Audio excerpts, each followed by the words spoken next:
wa na'udzu billahi min syururi anfusina wa min sayyiati a'malina. May yahdihillahu fala mudhillalah wa may yudlil fala hadiyalah. Sudah rekam belum ya? Udah? Udah? Udah. Udah ya. Ulang lagi. Assalamualaikum warahmatullahi wabarakatuh. Alhamdulillahi nahmaduhu wa nasta'inuhu wa nastaghfiruh. Wa na'udzu billahi min syururi anfusina wa min sayyiati a'malina. May yahdihillahu fala mudhillalah wa may yudlil fala hadiyalah. Asyhadu an la ilaha illallah wahdahu la syarikalah wa asyhadu anna Muhammadan abduhu wa rasuluh. Qallallahu ta'ala fil karim.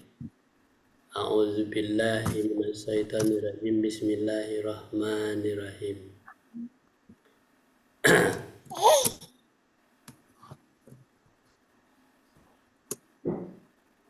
Ma 'alar rasuli illal balaghu wallahu ya'lamu ma tubduna wa ma taktumun. Shadaqallahul azim. Materinya belum? Oh, materi belum? Belum? Belum muncul.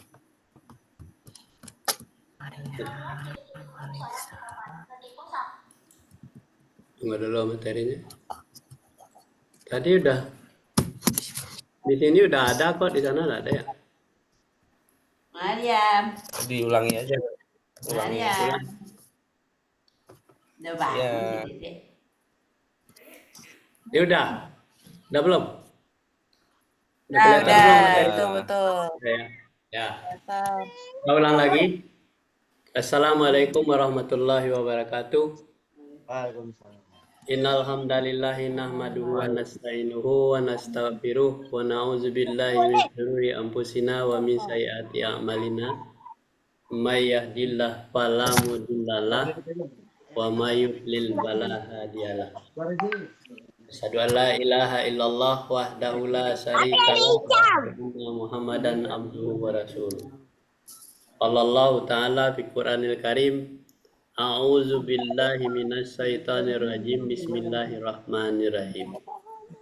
Ma 'alar rasuli illal balagu wallahu ya'lamu ma tabduna wa ma taktumun.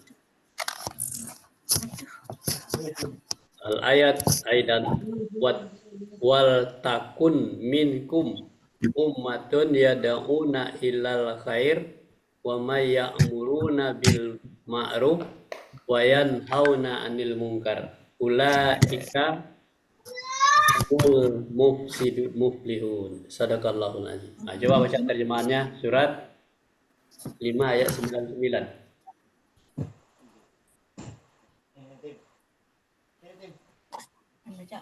Baca.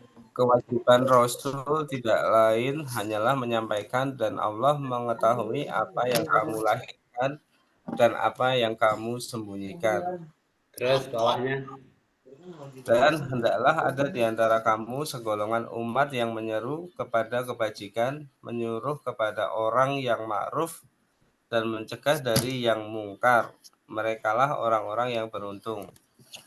Ma'ruf adalah segala perbuatan yang mendekatkan kita kepada Allah, sedangkan mungkar adalah segala perbuatan yang menjauhkan kita daripadanya.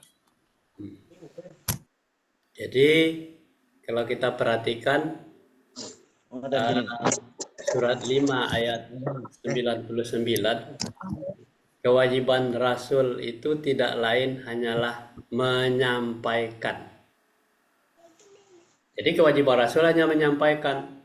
Diterima apa tidak diterima bagi orang yang mendengarnya itu bukan urusan Rasul lagi, tetapi urusan yang mendengar. Hanya menyampaikan saja. Tak lebih dari itu.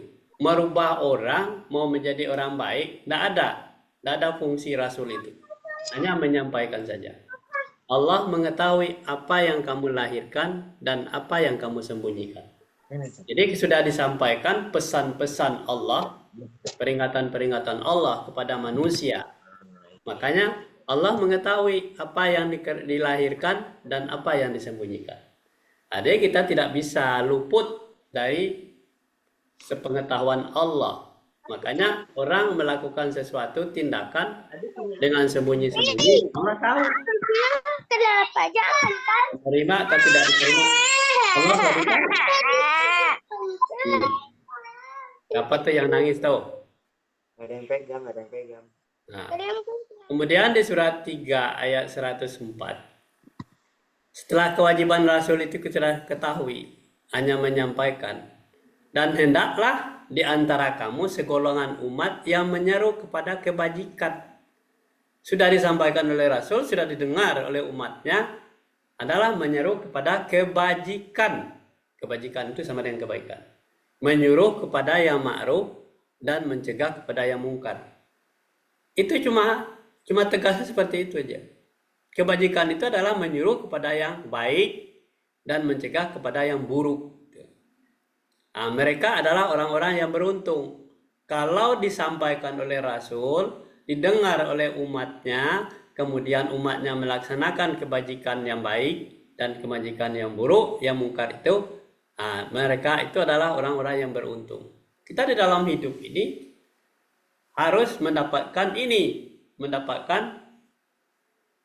perintah-perintah itu, dan ada di dalam hati dan pikiran kita kepada kebaikan-kebaikan itu.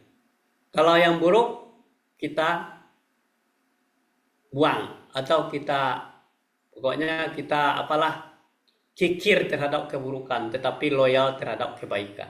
Jadi kalau kikir terhadap keburukan, artinya kita sudah tidak mau lagi menerima hal-hal yang buruk itu.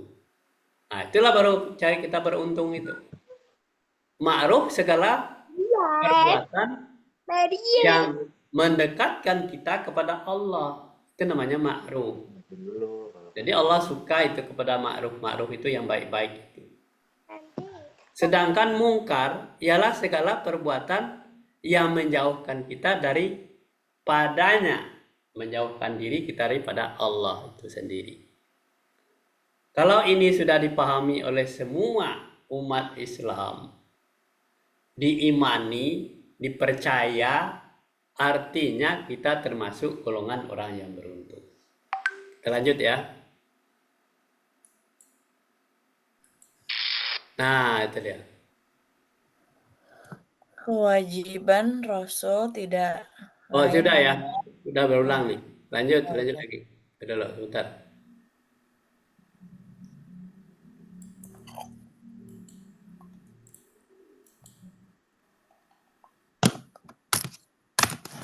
Oh, lagi itu. Serulah manusia kepada jalan Tuhanmu dengan hikmah dan pelajaran yang baik, dan bantahlah mereka dengan cara yang baik. Sesungguhnya Tuhanmu dialah yang lebih mengetahui tentang siapa yang tersesat dari jalannya, dan dialah yang lebih mengetahui orang-orang yang mendapat petunjuk. Hikmahnya ialah perkataan yang tegas dan benar yang dapat membedakan antara yang hak dengan yang batil. Jadi di dalam surat 16 ayat 125. Ya, ud'u ila sabili rabbika bil hikmah wal mau'izatul hasanah wajadilhum billati hiya ahsan inna rabbaka wa a'lamu biman dhalla an sabilihi wa huwa a'lamu bil muhtadin. Jadi tadi kan disuruh Nabi serulah, pada kewajiban Rasul itu adalah menyampaikan. Kemudian serulah manusia. Nah, jadi kalau manusia yang diseru, siapa saja yang ada di sekeliling kita itu manusia. Asal dia lengkap seperti manusia, itu diseru kepada jalan Tuhanmu dengan hikmah. Nah, ya kan, dengan hikmah. Artinya dan pelajaran yang baik. Jadi hikmah pelajaran yang baik. Bantahlah mereka dengan cara yang baik. Jadi tidak boleh dengan kasar. Jadi kita itu diajarkan supaya dengan halus, dengan bahasa yang sopan, bahasa yang yang lemah lembut, yang menyenangkan dan maksiat itu namanya hikmah, ya kan? Baik itu. Kemudian membantah dengan cara yang baik, jangan dengan kasar, bantahnya dengan yang baik juga.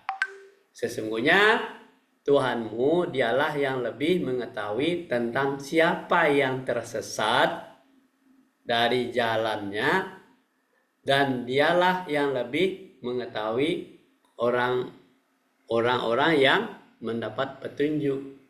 Jadi orang yang diseru dengan baik, dibantah dengan cara yang baik, siapa di antaranya yang tersesat? Nah, dia lebih mengetahui. Yang mengetahui itu adalah Allah. Ayah nangis. Nah, hikmah ialah perkataan yang tegas. Perkataan yang tegas seperti apa? Kalau baik, tegas, tidak bisa ditawar-tawar, dan benar. Nah, tegas ya. Ini baik, berarti tidak boleh dibantah. Baik itu disampaikan, dan tegas, tidak boleh bolak-balik pikiran itu terhadap ketegasan itu. Kemudian dia benar, yang dapat membedakan antara yang hak dengan yang batil. Jadi ketegasan itu kalau ini batil, jangan kita lemah terhadapnya. Tetapi batil ya batil, yang benar ya itu benar. Itu namanya artinya tegas. Nah, itu namanya hikmah itu. Jadi perkataan yang tadi menyampaikannya dengan cara yang baik. Jadi Allah itu mengajarkan kita itu supaya kita menjadi manusia yang benar-benar hatinya lemah lembut, ya. Di dalam hati dan pikirannya ada rasa kasih sayang. Nah, jadi rasa kasih sayang itulah yang pendamping kita selalu dalam kehidupan kita sehari-hari. Tidak sampai lidah, tangan, kaki kita itu bertindak kasar. Jadi rasa kasih sayang, rasa santun, rasa sopan, rasa baik. Sebab itu keuntungan untuk kita. Makan. Nah, ya, jadi rasa kasih sayang itu ada di dalam, kalau ada di dalam diri kita, itu berarti kita sudah mendapatkan petunjuk. Makanya orang setiap melakukan sesuatu dengan baca Bismillahirrahmanirrahim. Supaya dilindungi dari godaan setan yang terkutuk, A'udzubillahi minasyaitonirrajim, Bismillahirrahmanirrahim. Ada di dalam hati pikiran manusia itu rasa kasih sayang, sehingga tindakannya itu terpelihara dari hal-hal yang jahat, yang buruk. Itu namanya rasa kasih sayang. Itu yang namanya, kalau dia bertuhan kepada Allah, dia rasa kasih sayang. Bagaimana cara memupuk rasa kasih sayang itu? Kita harus selalu membaca ayat-ayat Allah itu yang memberikan peringatan kepada kita. Dan harus paham. Gitu. Kalau kita tidak paham, bagaimana mau bisa muncul di dalam hati dan pikiran kita? Bagaimana sinar iman itu akan muncul keluar rasa kasih sayang itu kalau installnya itu dengan install yang buruk-buruk gitu loh. Jadi kita install diri kita itu dengan Al-Quran semuanya. Ya, makanya Nabi kemanapun dia jalan, dia kasihan melihat orang-orang yang bodoh, orang-orang yang bertindak bodoh. Nah, bertindak bodoh itu adalah orang-orang yang tidak mempunyai pengetahuan. Orang yang bodoh itu adalah orang yang selalu melakukan pekerjaan yang mungkar tadi. Lanjut ya. Nah, tuh. Baca tuh. Sip, baca. Siapa yang baca? Anan. Ya. Sesungguhnya orang-orang selalu membaca kitab Allah dan mendirikan sholat dan menafkahkan sebahagian dari rezeki yang kami anugerahkan kepada mereka dia dengan diam-diam dan terang-terangan. Mereka itu mengharapkan perniagaan yang tidak akan merugi. Nah, coba baca ayatnya, baca Qurannya tuh. Ya. Bismillahirrahmanirrahim. Innalladzina yatluna kitaballahi wa aqamus sholawata wa anfaqu mimma razaqnahum sirra wa alaniyatan yarjuna Tijaratan ijaratan Allah dan kabur. Nah, jadi kata Allah itu di surat 35 ayat 29 itu. Kalau Allah selalu mengatakan sesungguhnya. Jadi kalau sesungguhnya itu Allah tidak main-main. Orang-orang yang selalu membaca kitab. Jadi makanya kita biasakan setiap pagi kalau kita bisa membaca. Kalau misalnya ya kita mengadakan menjadwalkan misalnya secara keluarga hari Jumat, Sabtu, hari Sabtu, Minggu. Kita rutinitasnya seperti itu. Sesudah itu tuh mengajarkan kita untuk di rumah kita masing-masing selalu membaca Al-Quran itu. Sungguhnya orang-orang yang selalu membaca. Jadi selalu membaca itu berarti tidak boleh kita absen terhadap itu. Kitab Allah. Dan mendirikan salat. Nah, udah jelas mendirikan salat sudah ya rutinitas kita. Menafkahkan sebagian rezeki yang kami anugerahkan kepada mereka dengan diam-diam dan terang-terangan. Dan mereka itulah mengharap perniagaan yang tidak akan merugi. Jadi menafkahkan harta itu bukan hanya berbentuk materi saja. Kita meluangkan waktu, menyempatkan waktu untuk mempelajari ayat-ayat Allah, untuk membenahi diri kita itu sudah termasuk menafkahkan. Kita mengorbankan tidur kita, ya kan? Kita sudah mengorbankan waktu kita yang seharusnya kita kerjaan yang lain, tetapi kita sudah menyempatkan diri untuk membaca ayat Al-Quran. Itu sudah termasuk menafkahkan sebagai rezeki. Kenapa sebagai rezeki? Ketika kita masih sehat pikiran kita. Itu rezeki. Sehat itu adalah rezeki. Waktu ada, itu rezeki. Dan kami anugerahkan kepada mereka secara diam-diam dan terang-terangan.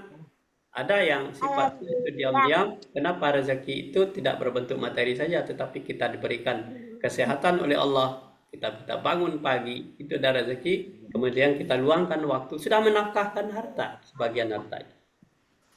Dan kita korbankan itu diri kita untuk membaca Al-Quran. Nah, ya kan? Baik diam-diam maupun terang-terangan. Mereka itulah yang mengharap perniagaan tidak akan merugi. Nah, jadi semuanya, muaranya dari ayat-ayat yang kita baca tadi, semuanya adalah memperingatkan kita supaya kita tidak merugi. Selalu beruntung. Nah, ya kan? Membaca Al-Quran untung. Membaca kitab Allah beruntung. Mendirikan salat untung. Menafkahkan sebagai rezeki untung.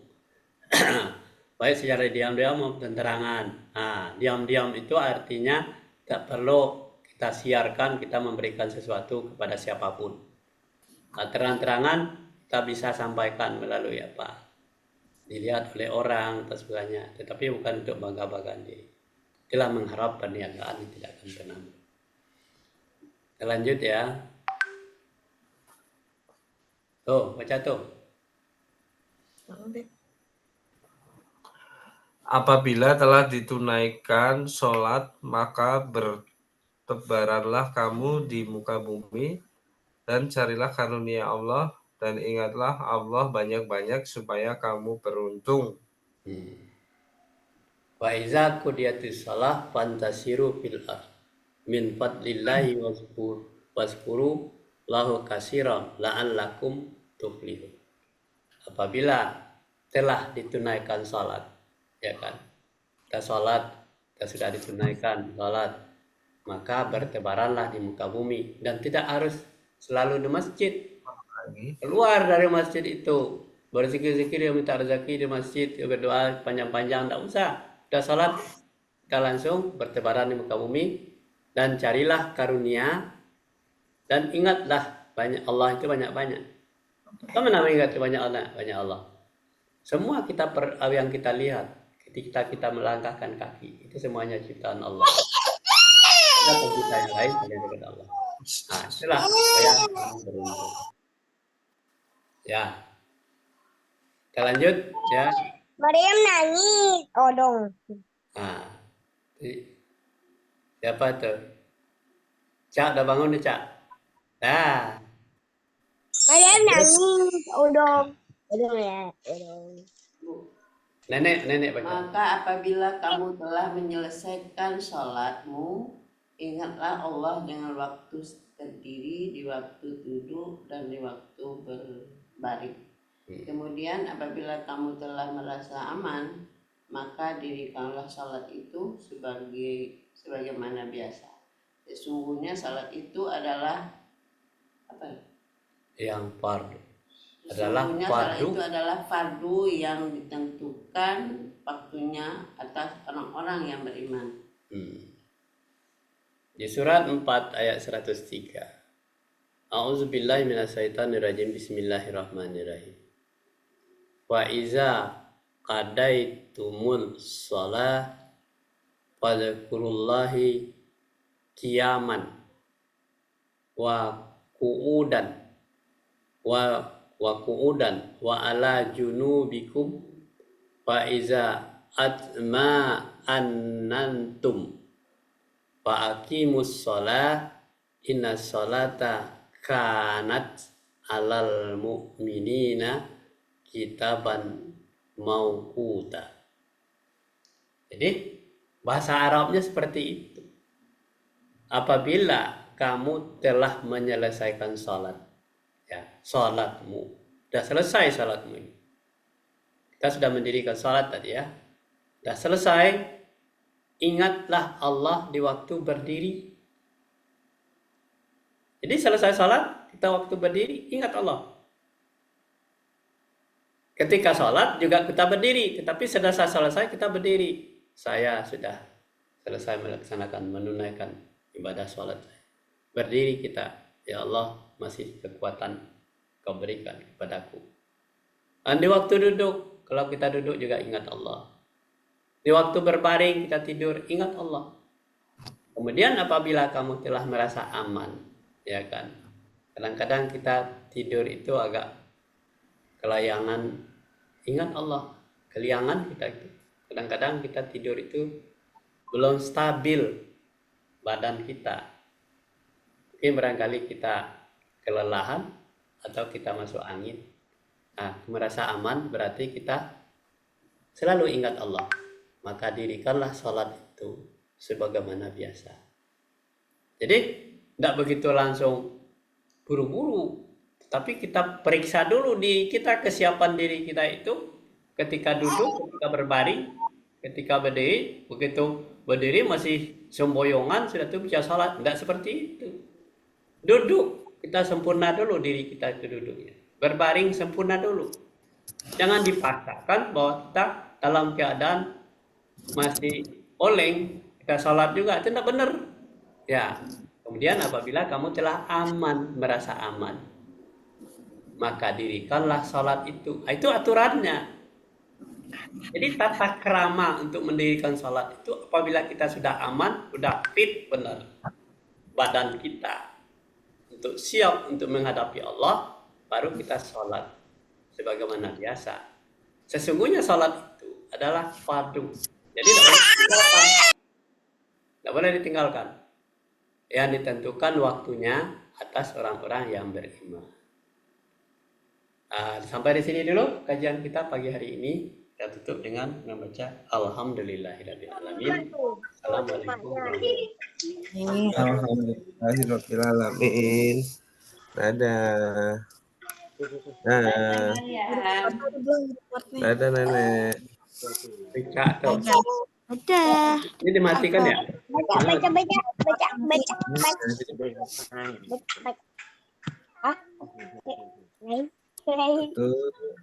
Hah? Di kota. Lo deh. Ila dede iman mas. Aduh.